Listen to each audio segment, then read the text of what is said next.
Hey, this is Rachel Bowen from Skid Row, and you are watching CMS TV. Yeah.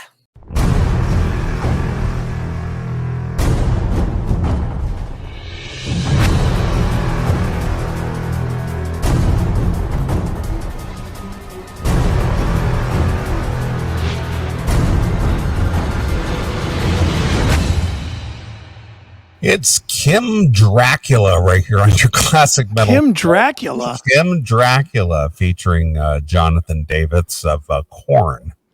I can't say I'm familiar with Kim Dracula. I like the tune though. Yeah, I thought maybe you would like it. That was actually a request from one of our fans out there, John from Easter, or John Easter from Virginia.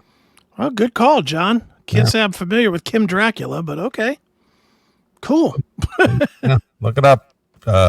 Kim Dracula. Kim Dracula. Is there an album? That's the single as far as I can tell. Well, liked it. Yeah, I figured since you're a Korn fan, you would enjoy that. I do like Korn. That's all for that sure. Noise.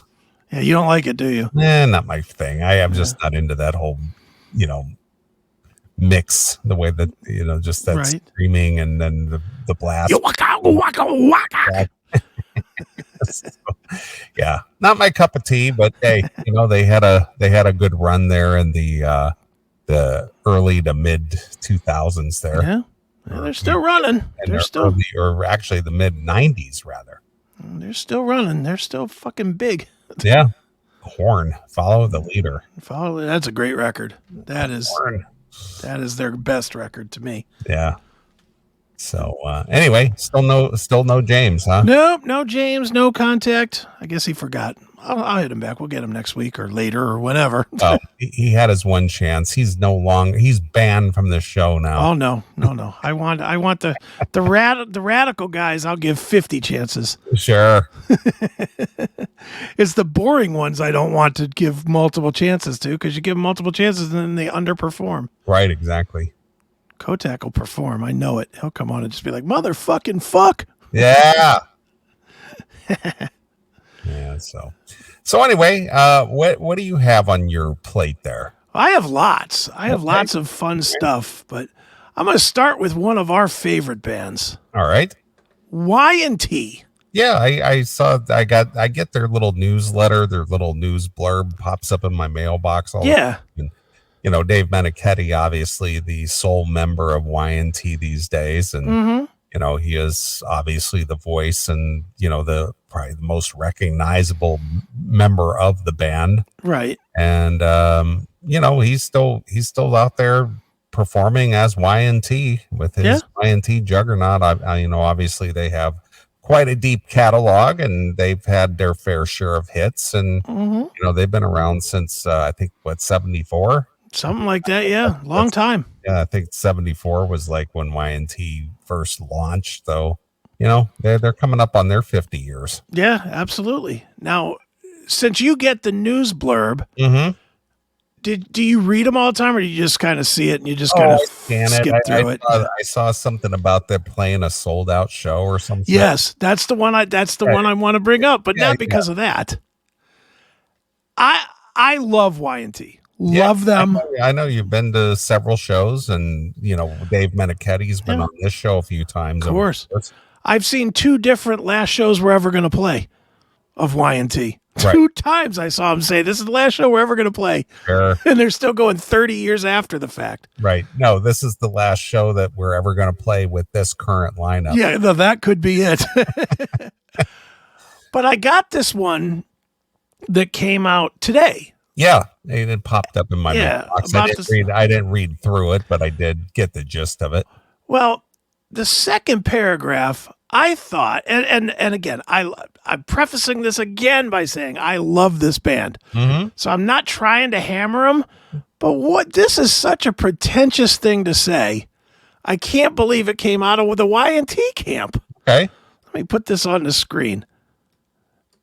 The premise, basically, what's going on with Y&T is that, why can't I get it on the screen? Hold on. Well, shit. Why won't it come on the screen? Fuck. Hold on. Anyway, the basic premise to this whole thing is that Y&T cannot afford to tour. That's what he put out there. That because of the costs of touring, they're canceling all their tours in Europe and the U.S. All right. For the year. Okay. So, and that's fine. I get it. You know, I understand. But what he says to do instead, and I'm saying him, it's probably his people, is ridiculous. Look at this. Due to the escalated costs of touring these days, unfortunately, Y&T will not be able to do a full-on tour this year in the U.S., Europe, or U.K. To get your Y&T fix in 2023, you might want to plan a vacation to include a U.S. Y&T show or two. Okay. So he's saying basically, you need to plan your vacation around our tour. Yeah, you need to travel to us. Yeah, I get it. I understand. It is the way of the world today, but come on. That's a bad look, don't you think? I agree. I mean, again, I don't know what kind of money Y&T commands. You know, I don't know what their ask is. I don't know, but you know, obviously there are bands out there, be it Lita Ford or Firehouse or Dokken or even Stephen Piercy, you know, that they do go out and play shows, and you know, their price, whatever that might be, in the $20,000 range for some, apparently is enough to cover their costs to, you know, get flights, rooms, do a fly-in date, which is way most, you know, bands do it these days. Right. I don't know if Y&T's asking price or whatever it is that they command for a show is enough to cover that. No, I have no disagreement that that's a thing. My thing is, they're not a big enough band to be saying, hey, book your tour or book your vacation around our gigs. Yeah, you come to us. Yeah, I mean, Guns N' Roses or Metallica or something? Yeah, okay. U2? Rolling Stones? Okay. Y&T? Has Y&T ever been that big of a band? I think they're kind of gearing that to the hardcore, the cult following of Y&T. You know, I don't know. And what are the tour dates? I mean, are they playing just U.S. dates, or let's see. Are they playing sporadic dates? What are they doing? Y&T band. I don't even know what their website is. Y&T, and is this wiki or is this the page? Where's their page? Here it is. Well, let's find out where they're playing. Y&T. Now, see, like that Fox Theater, that's up in their neck of the woods. So they could probably just drive over there where, you know. Yeah. All the dates are in California. Oh, okay. It's except one. There's Fox Theater, there's Rockland, California, there's Reno, Nevada, Agora Hills, San Juan Capistrano, and Montclair. Okay. So some Southern California dates and some Northern California dates. Yeah. Because Reno is like a 2-hour drive from Sacramento. Over the mountain. Yep. Yep. Yeah. But if you want to go see them, just plan your vacation around Y&T dates. Yeah. Well, what they're saying is we're playing in California, so make a California vacation and come out and see the show. Yeah, I guess. Good point, Killer Miller. Like those rude people expect you to go to their destination wedding. Yeah, exactly. That would never happen. No. First of all, me attending a wedding is it had either better be a family member or somebody very close and far and few in between. Yeah. Destination wedding, fuck you. Yeah. Weddings suck anyway. Unless you're picking up the tab. Yeah. You know. Here, fly to Hawaii for the wedding. No, not coming to Hawaii for your wedding. Fuck off. You know, yeah, no matter who it was for me, I wouldn't care. If it's my own family, I wouldn't. I'd be like, yeah, tell me how it was. Send me a video. Yeah. You know, I don't know. I saw this thing from Y&T and I was like, come on, dude. That is such a bad look. to tell your fans that they have to come and plan their life around you. Yeah, well, we're not going to be able to branch out in your direction, so you'll just so come on over to us. You know, we can't afford it, but you must be able to. No, if you're going to vacation anyway, you might as well just make it over here. Well, it doesn't say that, though. It says you might want to plan a vacation to include. True. It's basically saying, here's the dates. Yes. Now you can book your vacation around us. Right. And again, for the third time, love the band, hate the way this was phrased. Well, I guess it's just a way of saying, hey, kids, you're not going to see us this year unless you come out and see us, what we're playing. Exactly. Yeah. But yeah, I just thought that was something to look at, and just was like, oof, that's not a. Normally, Meniketti's his social media people are way better than that. Right. That just came off really kind of shitty, I thought. But okay, fair enough. So that's one thing. All right. Cross that off the list. All right, let's see. What do I got on my little listy list here? I'll give you some choices and you can pick. How's that? Okay. The two big stories of the week, as I see them, are Ace Frehley's demand for an apology. Well, I did want to talk about that. Well, then let's start there. Well, what else? The other choice? Eddie Trunk's continued rambling about backing tracks. Well, since they're both related, we might as well jump in with the Ace. All right. Yeah, that'll work. All right, let me go to the story here. Open the link.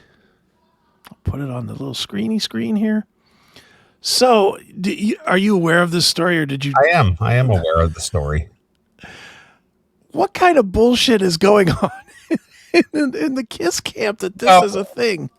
When I read this, did I not make the comment, 2 weeks ago, 3 weeks ago? I can't remember, when we were talking about the end of the road tour, the final shows being booked. And I think we were discussing, do you think Ace and Peter will be a part of one of those shows? And you did.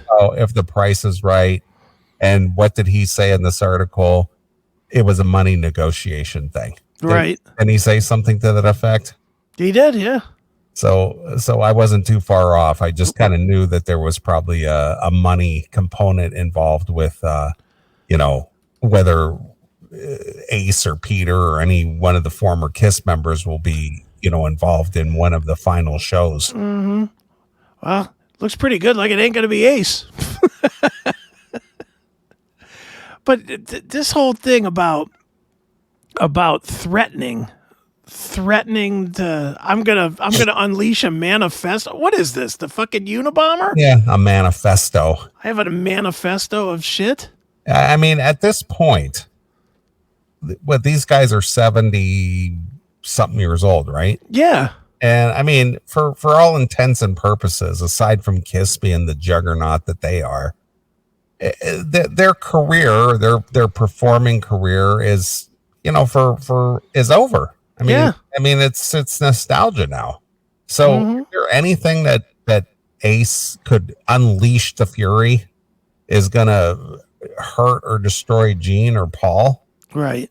I mean, seriously. I mean, it's controversy, yeah. And they go, oh my God, did you hear that? It's like, but the Kiss fans are gonna go, oh, is that right? Fuck Kiss. I'm never going to go see one of their last shows. Screw that. Yeah, please. Unless, of course, you're Jackal.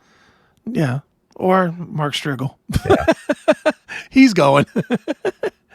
My point is, who cares? At this point, dude, what do you think could possibly be in this manifesto?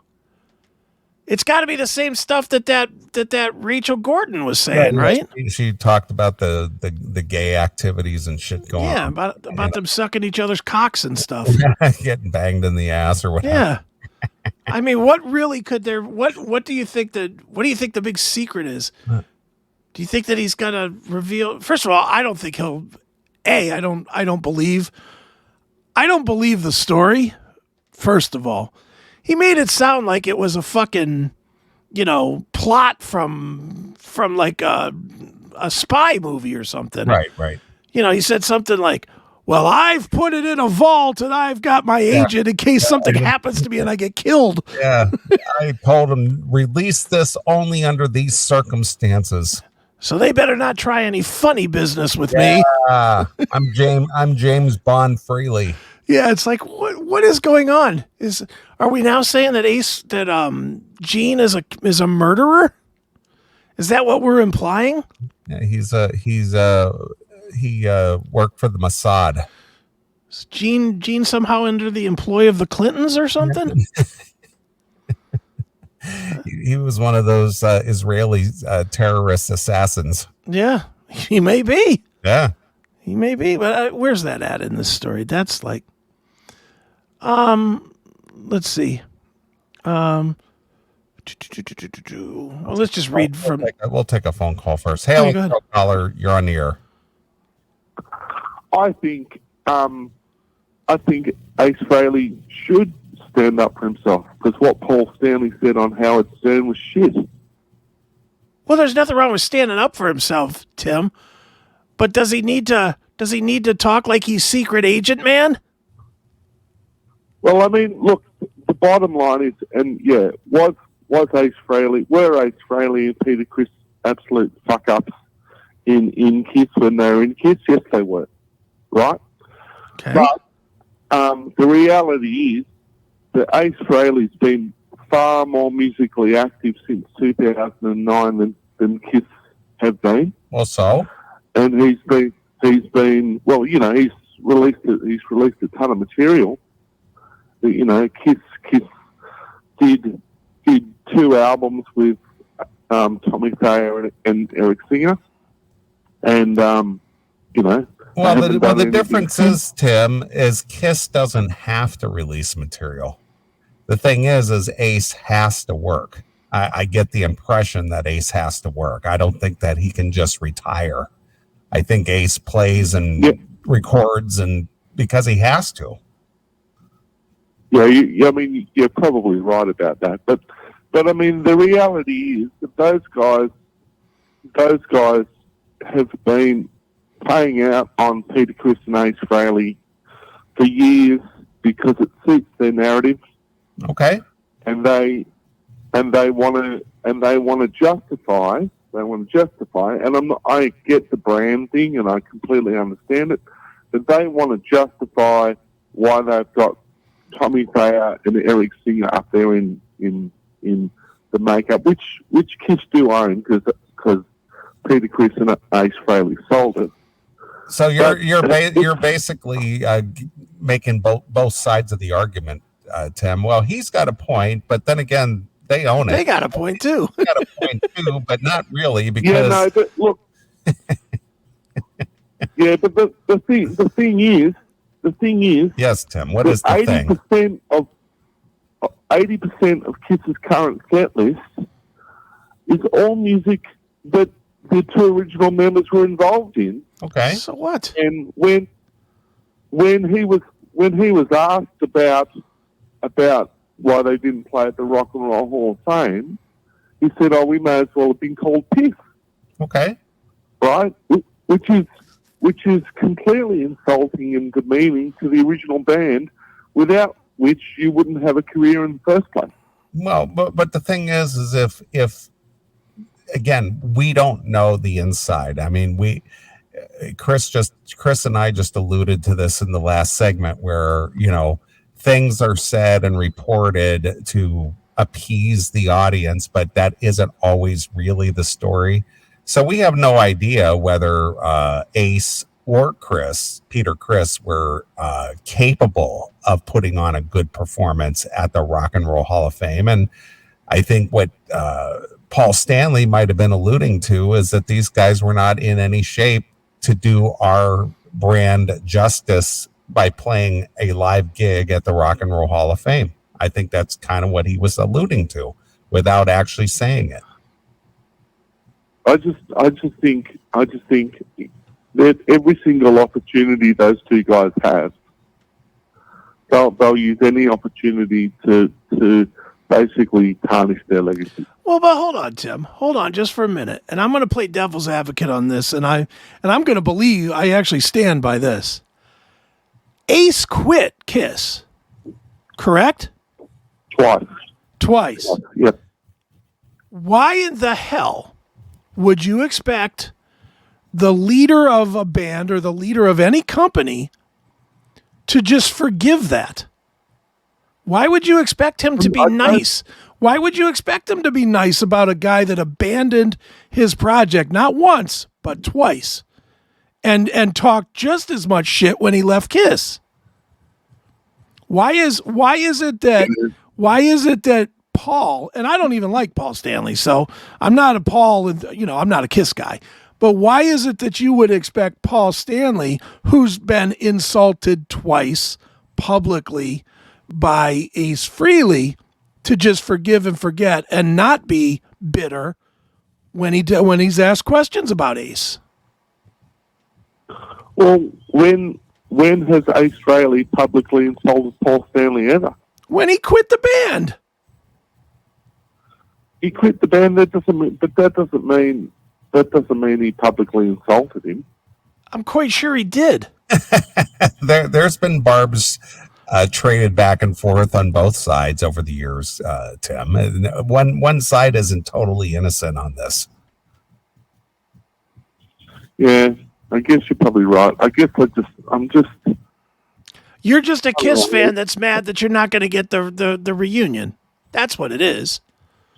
I don't care if I get the reunion or not. I saw the reunion in 1997. I don't care.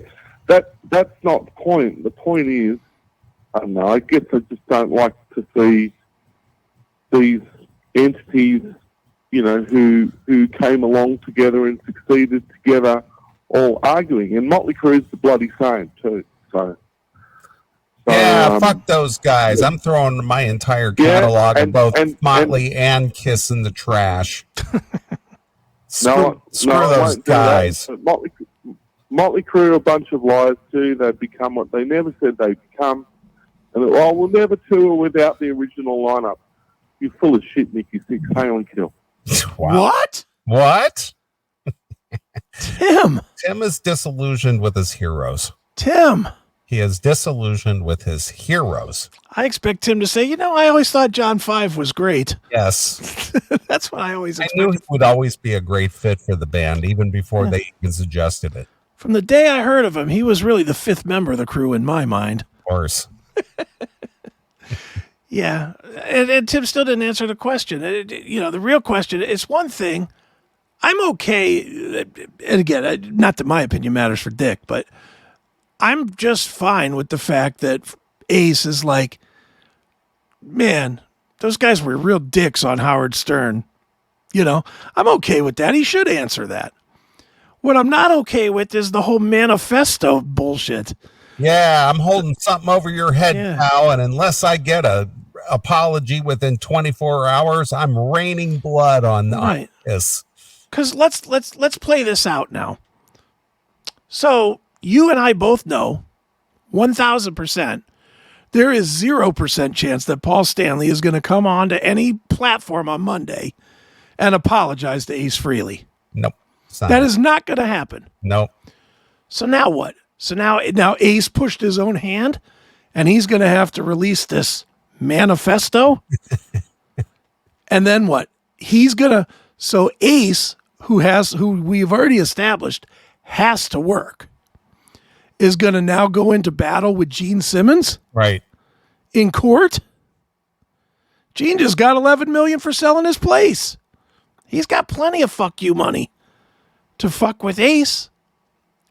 It's like he dug himself into a bad hole with this. Yeah. So now he's going to either have to release it and deal with legal, or he's going to have to eat shit and not release it and get asked about it in every interview that he does as he releases this new album. So Ace, what was this bombshell that you were going to drop?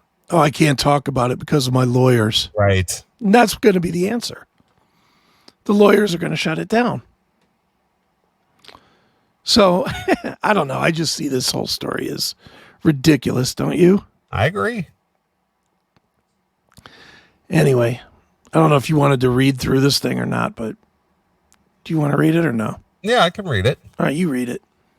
During an appearance earlier today on Wednesday, March 29th on Sirius XM The Nation with Eddie Trunk, Ace blasted Paul for comments saying, you know what it is? It's Paul's frustration and insecurity that he has to use backing tapes. Is that his frustration? I think it's one of them. Okay. And we're only 6 months apart, and I could still get up there and belt it out. Well, your vocal styles are way different than Paul's. You don't sing the way Paul sings. Yeah, and he hasn't been singing for 50 fucking years either. Yeah, I mean, he sang in the first 10 years of Kiss, he sang what, one song a night? Yeah. You know, and Paul Stanley has that upper register, which, you know, as we know with singers that have the upper register type vocals, be it a Tom Kiefer or a Jeff Tate or a Don Dokken or those people, their voices got trashed. Yeah. They're trashed. Yeah, I know. There's nothing left at this point for any of them. I mean, after 40 years of belting it out like that, night after night after night, it's trashed. Yeah, it's done. It's over. Yeah, it's tough. Especially after 10,000 shows or whatever it is. Exactly. But anyway, and we're only 6 months apart. I can still get up there and belt it out and hit the keys, and he can't. Yeah, but again, you don't sing on a high register either, Ace. Yeah, he sings. Is it me or do you think he always sounds drunk? Yeah, he just sort of almost talks the words. He's like, I'm so tired. Yeah. And it's very unfortunate, and I'm very sad at the fact that he's using backing tracks. It's cheapening the brand, which is in effect my bottom line, because I still get paid for Kiss on merchandising and whatever else they do, and I'm pissed off about it. Now, do you think people are not buying Kiss merchandise because Paul's voice is rough now? I don't think that has any bearing. He sang rough tonight. Fuck that. I was going to buy a shirt, but you know what? Not now. I don't think it has any bearing at all on it. That's a dumb statement. It is. I mean, if somebody wants Kiss stuff, they're not going to buy it based on the performance, whether Paul sang pitch perfect or not. No, not at all. That's dumb. Frehley added, those guys have been bad-mouthing me since I quit the very first time in 1981, 1982, calling me a drug addict. Well, were you? Yeah, there's that. Calling me an alcoholic. Well, were you? Did you sue them for slander? Did you sue them because that was incorrect and they couldn't prove that? So where's the defamation lawsuits there, Ace? Yeah, that never materialized. I don't think there were any defamation lawsuits filed because the Kiss camp said that you were an alcoholic and a drug addict. Yeah.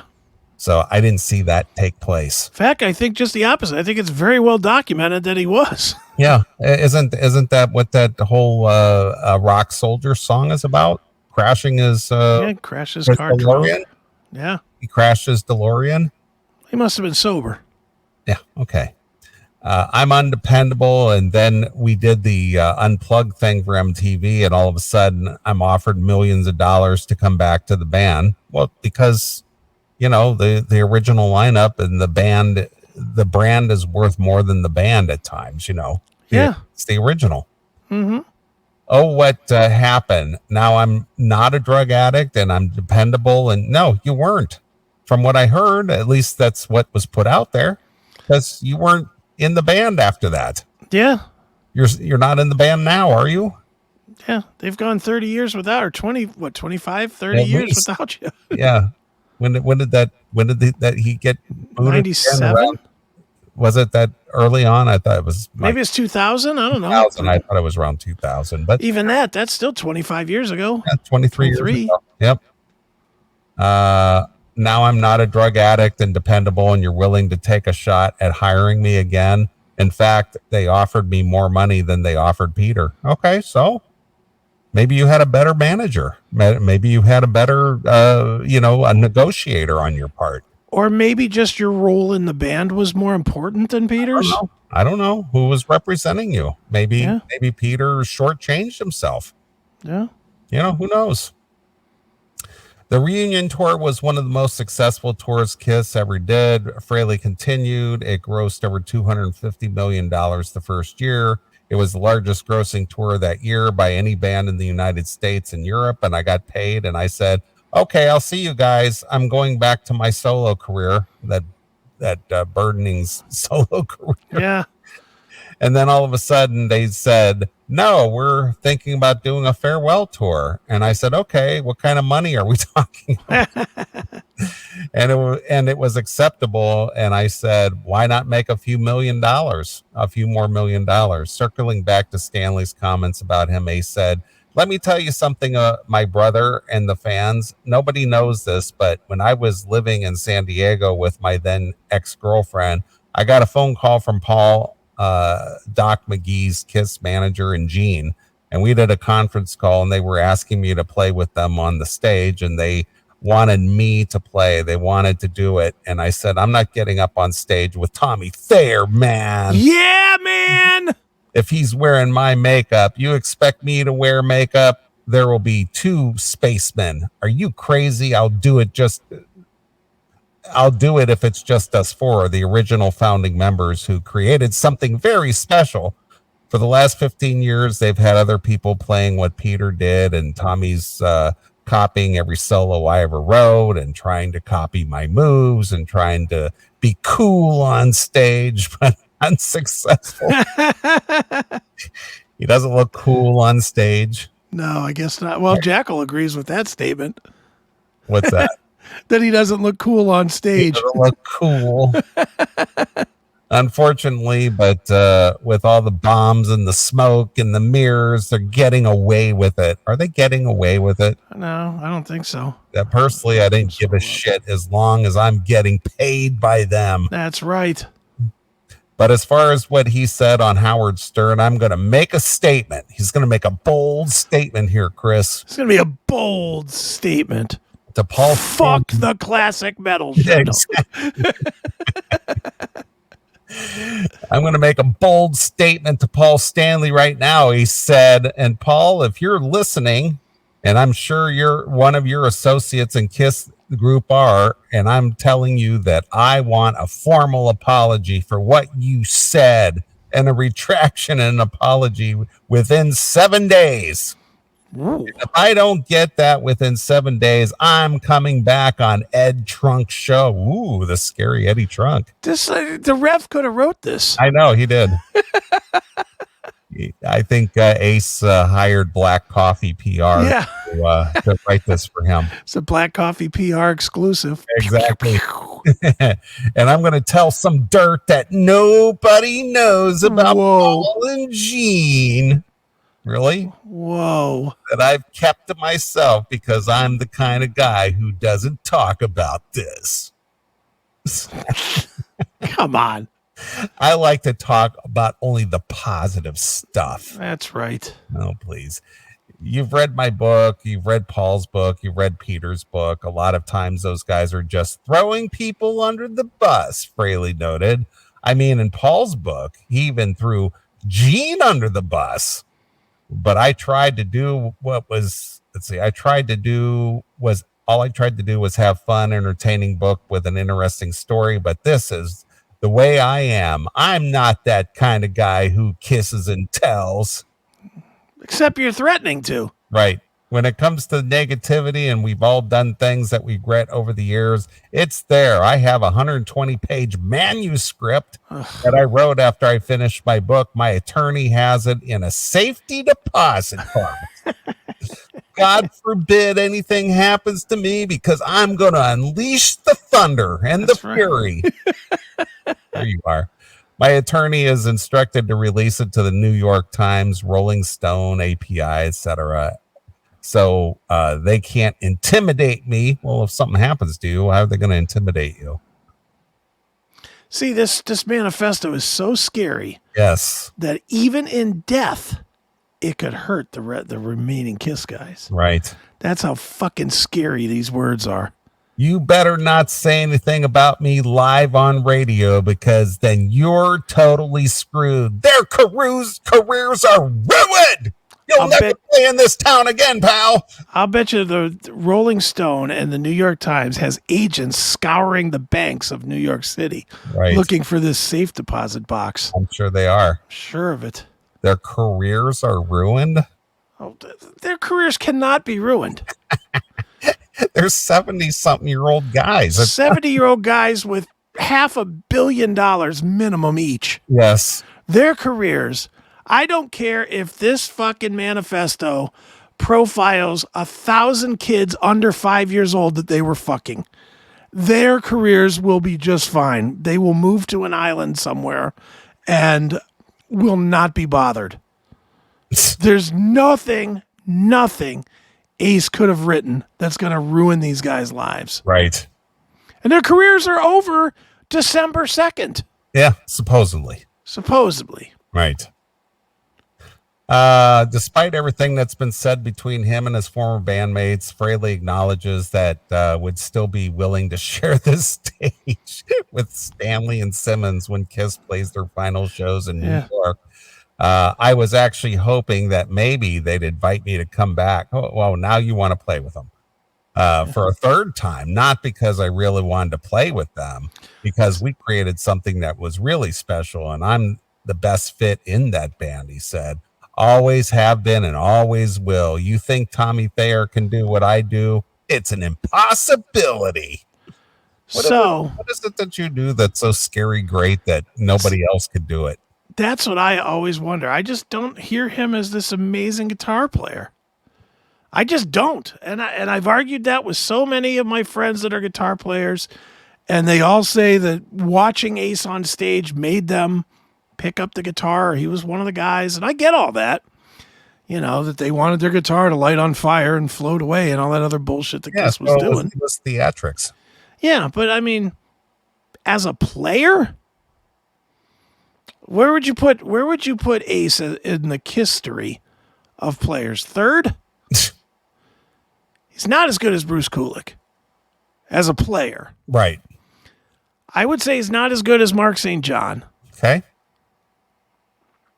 Probably on par with Thayer. And then was there another one? I think that's about it, isn't it? Vinny Vincent, yeah. Vinny was probably better in fact, Vinny was definitely better at that time than Ace. So he'd be fourth. He'd be fourth if we're saying Tommy's last. I would say he's fourth best. Okay.